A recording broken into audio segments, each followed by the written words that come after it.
మాజీ ముఖ్యమంత్రి కేసీఆర్ అసెంబ్లీకి ఏమో రావడం లేదు, కానీ నల్గొండ సభకి వెళ్ళి సభలో పాల్గొన్నాడు. ఇప్పటికి కూడా మైండ్ సెట్ మారలే కేసీఆర్ గారు. ఇంకా నేను రాజును, నేను నియంతను, నా ఇష్టం, నా రాష్ట్రం, నా రాజ్యం అనేటువంటి దాని నుంచి బయటకు రాలే.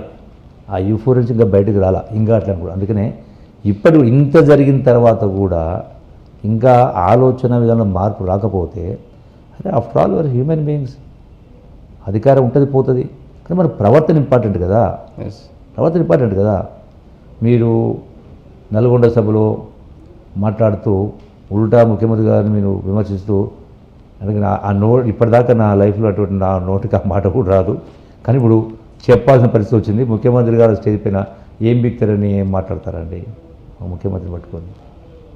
అంటే మీరు అంటే ఏ సందేశం ఇస్తూ ఉన్నారు ప్రజలకు?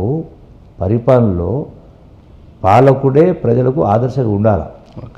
అంటే మీ మాటలు, మీ చేష్టలు, మాటలు బాలే, చేష్టలు బాలే, అవినీతి రాజ్యమైనది, ప్రజాస్వామ్యం పాతాళం పోయింది, ఖజానా ఖాళీ అయింది. హరీష్ మాట్లాడుతూ సందర్భంలో ప్రెస్లో నేను చూసిన విన్నా కూడా, బంగారు పల్లెల్లో కాంగ్రెస్ పార్టీకి అధికారం అప్పచెప్పింది అన్నారు. ఆ బంగారు పల్లెలు ఏం పెట్టిండ్రు? వెండి కాదు, ఇత్తడి కాదు, 8 లక్షల కోట్ల అప్పు పెట్టి ఇచ్చిండ్రు. అది బంగారు పల్లెం. అంటే బోగస్ మాటలు. అంటే ప్రజలు మాకు, అంటే ఈ నాయకులు, పాలించే నాయకులు, కేసీఆర్ అయినా హరీష్ అయినా ఇంకోరైనా, మేమే గొప్పవాళ్ళం, మేమే తెలియవంతులం, ఇక మిగతా ప్రజలకు ఆలోచన శక్తి లేదు, గోళ్ళు మేమేం చెప్తే అనుకుంటాం. మీరు అప్పుడు కాళేశ్వరం ప్రారంభం నుంచి కట్టినప్పుడు ఆ ప్రభుత్వంలో అసలు అప్పుడు ఏం జరిగింది, ఎట్లా జరిగేది? అసలు ఇంజనీర్ల సలహా తీసుకోకుండానే కేసీఆర్ ఓన్గా కట్టడం వల్లే మేడిగడ్డ కూలిపోయిందనే ఒక ఆరోపణలు. వాస్తవంగా మీరు దగ్గరున్నారు, అంటే ప్రభుత్వంలో ఉన్నారు కాబట్టి మీకేమన్నా ఎట్లా జరిగింది అప్పుడు? కేసీఆర్ పద్ధతి, నేనే రాజు, నేనే ఇంజనీరు, నేనే సైంటిస్ట్, అన్నీ నేనే, మీద ఎవరికి ఏం తెలియదు అనే పద్ధతి ఉంది. మీకు ఒక ఉదాహరణ చెప్తాను, అంటే ఫర్ ఎగ్జాంపుల్ చెప్తా ఉన్నా. అంటే ఎవరిని మాట్లాడించేటోడు కాదు, ఎవరి చెప్తే వినేది కాదు, కేవలం వన్ మ్యాన్ షో. ఓ 10 గంటలు మీటింగ్ జరిగితే 9 గంటలు ఆయన మాట్లాడాడు.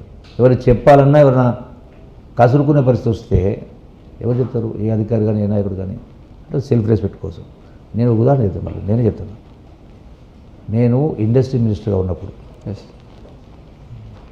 కలెక్టర్ కాన్ఫరెన్స్లో, ఫస్ట్ కలెక్టర్ కాన్ఫరెన్స్లో చర్చ జరిగినప్పుడు, నా టర్న్ వచ్చినప్పుడు నేను అందరి జిల్లా కలెక్టర్కి అప్పీల్ చేస్తూ, మీకు ఏదైతే ఈ పారిశ్రామికవేత్తల ఆదాయం నుంచి 2% సామాజిక సేవల కోసం ఖర్చు పెట్టాలి, ప్రజాసేవ కోసం ఖర్చు పెట్టాలి, 2%.